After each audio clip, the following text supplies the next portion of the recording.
I was invited by a group in Japan and South Korea who are campaigning not just against the nuclear power plants that are being built or were built in those countries, but people who also want people in other parts of the world, like South Africa, to know that their companies are exporting them at whatever rate to the rest of the world and the dangers that are contained in this.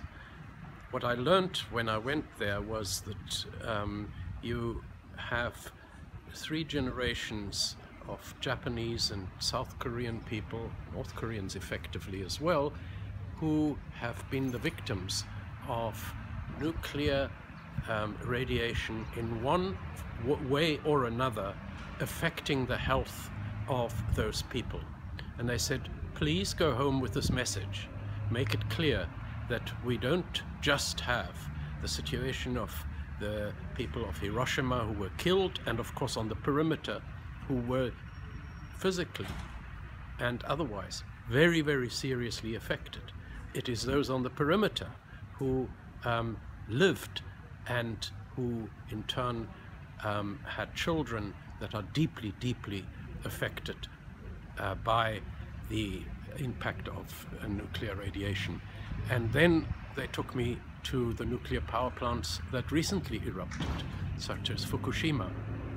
And then they took me to another nuclear power plant where the company showed that it wasn't informing the population that the plant was in fact leaking. They kept it secret in order to keep profits rolling.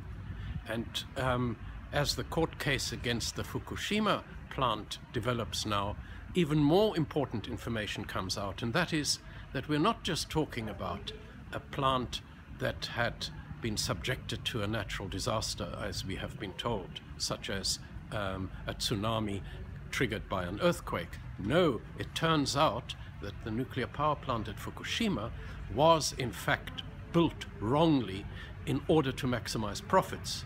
In other words, it turns out that the plant was built at sea level when it was in fact meant to have been built on a hill.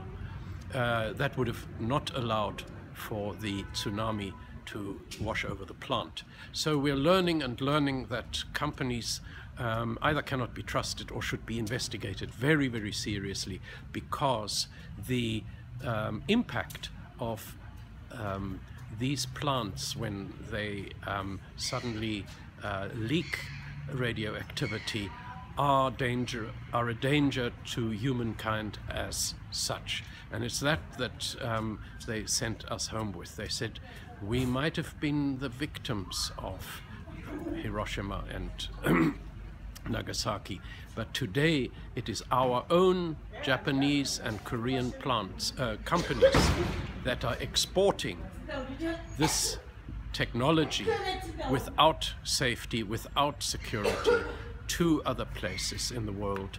And that is what we want to make you aware of, so that you don't fall victim to sales which can no longer take place in their countries. The people there have said no, and the companies are economically stretched, so the thrust with which they want to export is much, much higher than it used to be. And they said, be aware in South Africa, you might be the victims of that.